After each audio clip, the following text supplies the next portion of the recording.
turns around, his son is gone. So, the rangers and all that stuff, they do a search for days, or I think 2 days or whatever.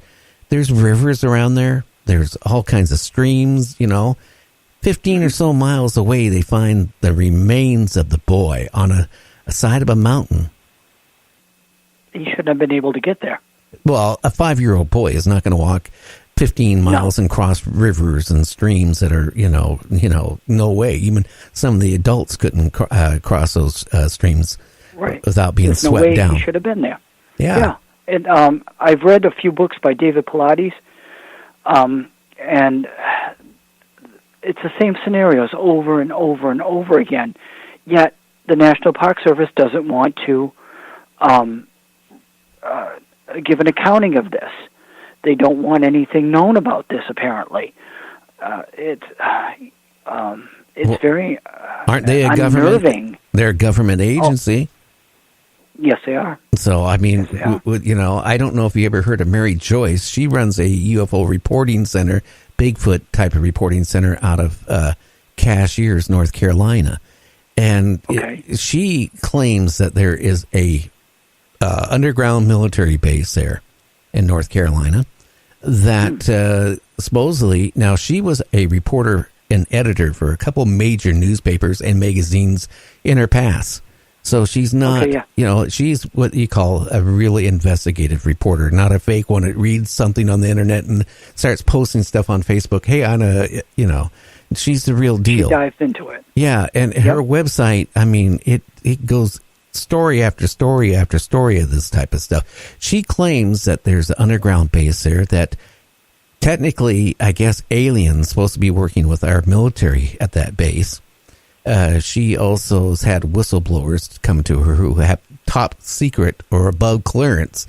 It gave her information about it. Now, she claims these type of aliens are not like the Greys or the other type of aliens. These are the type of aliens that were supposedly giving our country, our military, information, giving us, capabilities of doing new military-wise stuff, But she claims that these aliens are cannibal. They like humans. Not to say hi to, but to eat. Oh. Okay. So you have to look at it this way. I mean, we eat everything on this planet, including ourselves? Yeah. So I guess, because we look at a deer or we look at a bear or a dolphin or anything like that, we look at them as way below us. So they're in our food chain. Now, let's take a look at this. If there are aliens out there are capable of coming from wherever they come through, wormholes or whatever, how they get here, they have to be so more advanced than us. They're not going to have the morals, upbringings that we have because simply, they weren't subject to what we were subject to. They might not look at us as any more than, that bug you step on when you get in your car in the morning and you walk to it. I mean, they just might look at us no more than we look at that McDonald's hamburger or Burger King burger. I mean, we could be no more than to them than cattle. Yes, and that's totally insane. But the underground bases, though, that you were just speaking of, my God, I haven't read about that in a couple of years, but for a time there was a thing running on those from the East Coast to the West Coast. On the 38th parallel was the major runway. I can see that. I can see where she's coming from that. And if they do want to hide and they don't want to be underwater, what better place for them to be? Oh, yeah. And, and working with the government, I'm sure any government, right? If you could give them technology that would be so much more superior, okay? Hey, they'll sacrifice humans. That back even in our country in the early 60s in Seattle, they were dumping stuff in the air to make people get sick, to see if they would get sick. I remember when I was a kid back in grade school, that they were giving us toothpaste to go home with, and brush our teeth, and it was supposed to be an experiment, for cavities. Well, you know what? Some of those experiments have come out years later were not what they told the people they were. There was, you were putting radioactive toothpaste in your mouth. This is a monitor what it would do to your mouth and to your body. I mean, it was all that stuff was going on in the 50s and the 60s and even into the 70s. And that scares me. That's our own government doing it to our own population. Oh, yeah. I believe it was World War II when they did the experiments with the African American population, with the African American men in the military, I believe. They were giving them syphilis. I'm sorry if I'm giving the wrong information. Oh, yeah, that's true. They were giving them syphilis to see what would happen. LSD programs going throughout the years. It's incredible what the government will do to try to... to me, sometimes I think they're trying to just dumb us down. I don't know, but that's what I was saying. If we are in contact with the alien race, right? Mm-hmm. Who knows what collusion there is with our government with them? I mean, hey, a couple thousand of us citizens probably don't mean nothing to certain parts of our government, because if they get technology out of it, they're going to be more happy with the technology because they can say, hey, this is national security. Mm-hmm. Yes. Oh, yes, most definitely. They don't, no accountability, nothing. This is for the greater good. And, that's that, which is sad. But that's how the government that's how society has seemed to gone to right now. Oh, yeah. Now, when you saw that back in 2003, November 25th, how bad, honestly, were you married at that time? Yes, I was.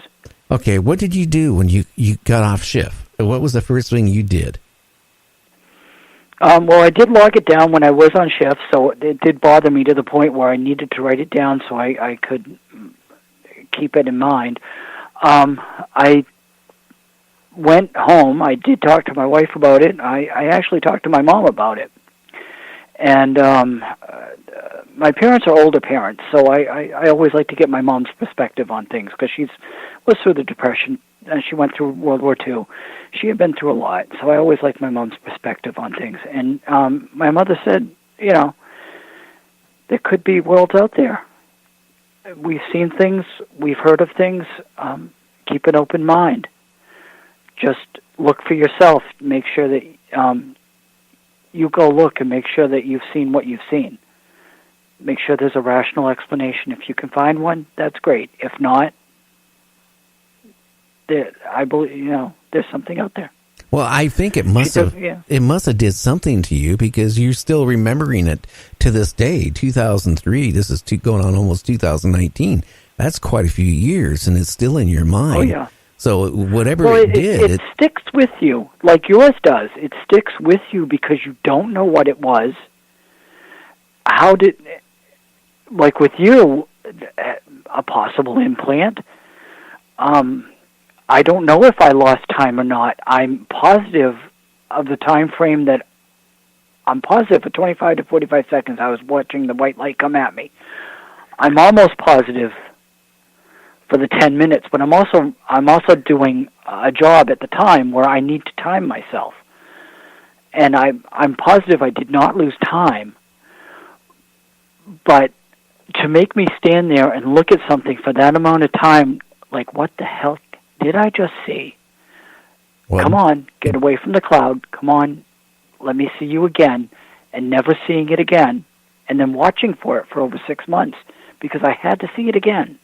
I had to see I had to see it, and I didn't. Well, how did it? It's always made me wonder. Did it move like the speed of a helicopter? Did it move the speed of a jet airliner, or did it move quite a bit faster? It moved like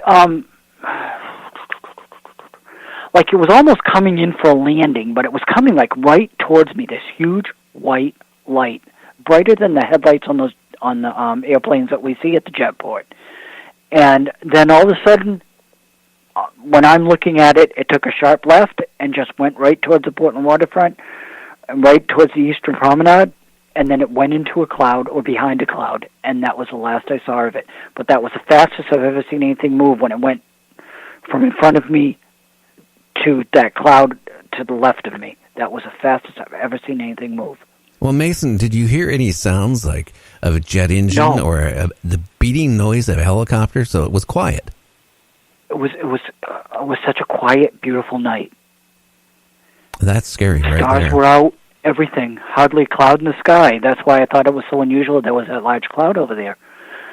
And that's why I kept looking. Well, But it was a beautiful night. You quiet. need to go to skyshipsovercashiers.com. That's skyship-over-cashiers.com and take a look at their website. You know, again, it's like Peter Davenport, the National UFO Reporting Center. But what's nice about her, she posts stories up, you know, all the time, and you can go back many years in her archives. I mean, it's a type of website, if you want to get information about UFOs or any of that stuff, you can go on to it and you can spend days reading. And that's what's scary. The same like with Peter Davenport's website. I mean, you can get a lot of information. Now, one thing I will say, Mason, that talking to Peter lately, there's been, which he has never had before, but it's only been going on recently, sightings of aliens on the ground, people seeing aliens. Okay. Wow, first contact. That's weird. Yeah, and you know, he didn't just have one or two or three. And just, it was funny when he brought it up here about a month ago on our network. It was funny because and he was going to come on our show, but then he decided he didn't want to. He is a sergeant in Portland, Oregon. Okay. I don't want to say the town, but a huge city in Oregon. Now, I don't want to say any more than that. He's been with the police department for 20 years. Him and his wife were up by Tillamook, Oregon. They were going to go camping and stuff like that. Mm-hmm. And he called me up, and he said he saw 3 aliens himself, that they were walking, kind of coming out of the woods. They kind of went onto this gravel road, and then they disappeared. You wonder if things are cloaked in here already that we don't know about. They could be. That's a thought. Yeah. And also, these people are professionals. They're credible.